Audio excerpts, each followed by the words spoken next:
Good morning, ladies and gentlemen. Welcome to the Virtual Education Expo, VEExpo 2021. I'm glad to join all of you here today. Congratulations to the Private Education Entrepreneur Association Malaysia and Zenodus Sdn Bhd for successfully launching the event, and thank you for including me in it. VEExpo is a one-stop center which contains everything about education for children between 2 to 12 years old, encompassing Taska, Tadika, daycare, tuition and enrichment, and educational related products. This virtual event has presented us with a wonderful opportunity to meet while practicing social distancing, and for parents as well as students to explore the best education options, gain insight through conferences and sharing sessions, and interact with over 100 educational institutions without the need to leave the comfort of home. This year has been a difficult year for all of us. Nobody foresaw the arrival of COVID-19, which has managed to slam economies, businesses, and the lives of individuals and families across the globe at a speed and magnitude worse than the global financial crisis of 2008. Worldwide, COVID-19 has also pushed the early childhood education system to the verge of collapse. In Malaysia, the pandemic and the subsequent movement control order imposed by the government has also deeply impacted the education sector. This has been the most testing period for education institutions, educators, parents and students who have remained resilient and adaptive in facing challenges that came with the pandemic. I'm proud of all of you who navigated and survived through this difficult time by searching for alternatives and what works well for you. A comforting prospect gathered from the pandemic is that it helped accelerate the digitization process of education institutions of all kinds.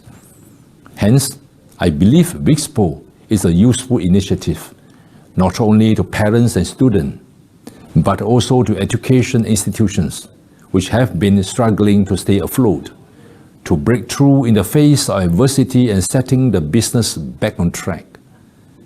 2020 has been, undoubtedly, the most challenging year for children educators. To safeguard the well-being and safety of our children, precautionary measures such as halting school were put in place, which caused grave interference to children's learning process. According to UNESCO, over 1.5 billion learners in 165 countries have had their learning experiences disrupted by precautions and policies implemented to quell the spread of COVID-19. The Khazanah Research Institute found that Malaysia's school closures since mid-March have disrupted formal learning for an estimated 4.9 million students in primary and secondary schools nationwide. However, this could not be helped because the Education Ministry maintained that students' safety is a top priority. Despite amendments made to the 2020 school calendar to help teachers complete lessons, the unexpected break has stripped away students' school year for over 6 months. Examinations has been postponed, and not every child has been privileged enough to own their own electronic device and have internet access, given their socio-economic background. 2020 drew to a close yesterday. As we enter the new year today, I'm sure parents and teachers could not help but reflect on how much COVID-19 has affected school children's daily lives and studies. Although nothing can beat the experience and feeling of face-to-face teaching, we should be mindful that education will never be the same again when students return to school on January 20th. The pandemic caused a significant impact on the education landscape of this country, many of which were negative. However, we can't deny that there are some positive lessons learned from this extraordinary period. COVID-19 has become the catalyst of change in various industries, including the education sector. It drove all relevant parties to become more cooperative for the sake of the children, students, and educators, become more adaptable and resilient, and children's digital literacy improved by leaps and bounds.